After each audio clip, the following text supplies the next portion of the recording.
যোৱাকালি ভাৰতৰ লোকসভাৰ বিৰোধী দলপতি ৰাহুল গান্ধী আৰু কংগ্ৰেছ দলৰ অধ্যক্ষ মল্লিকাৰ্জুন খাৰ্গে উচ্ছেদকাৰীসকলক উচতনি দি বিভিন্ন ধৰণে বক্তব্য আগবঢ়ায় আৰু যোৱা নিশাই কংগ্ৰেছ দলৰ নৱনিৰ্বাচিত জিলা পৰিষদৰ সদস্য দুজন ৰাতিয়ে পাইকানলৈকে যায় আৰু পাইকানত উচ্ছেদিত লোকসকলে কিছু টেম্পোৰাৰী ষ্ট্ৰাকচাৰ বনায়।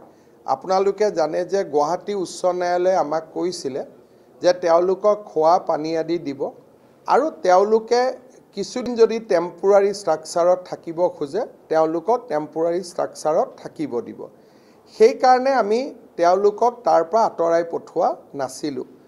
তাতে থকা মানুহখিনিক এই কংগ্ৰেছ দলৰ সদস্যসকলে গৈ ৰাতি উচতনি দিয়ে। ৰাতিপুৱা কৰ্তব্যৰত আৰক্ষী আৰু বন বিভাগৰ জোৱানসকলৰ ওপৰত তেওঁলোকে অত্যন্ত বৰ্বৰতাৰে সৈতে আক্ৰমণ চলায়।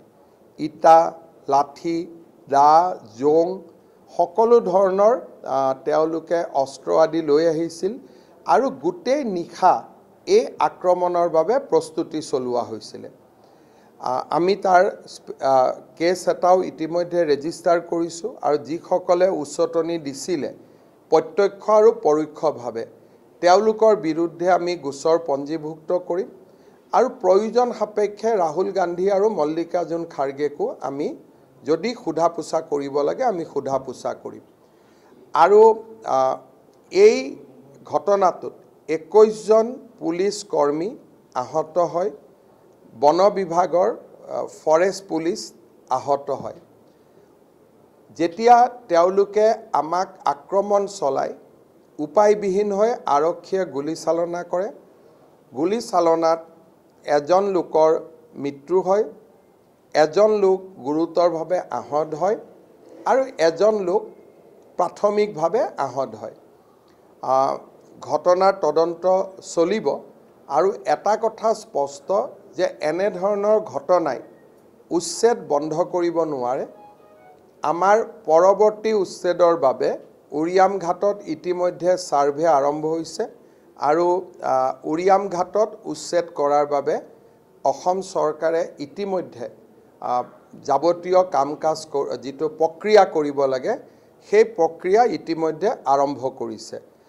অৰ্থাৎ এই ধৰণৰ প্ৰভোকেশ্যন বা ৰাহুল গান্ধীয়ে হওক বা কংগ্ৰেছ দলৰ যোনেই নহওক কিয় তেওঁলোকে যিয়েই নকওক কিয় অসমৰ বনাঞ্চল আৰু অসমৰ ডেমোগ্ৰাফিৰ পৰিৱৰ্তন এই দুইটা যিটো কুচক্ৰান্তত একচাম লোক নিজকে নিয়োজিত কৰিছে তেওঁলোকক আমি আইনৰ মাজেৰে যোগ্য প্ৰত্যুত্তৰ দিম। সেয়া এইখন চৰকাৰৰ বদ্ধ সংকল্প।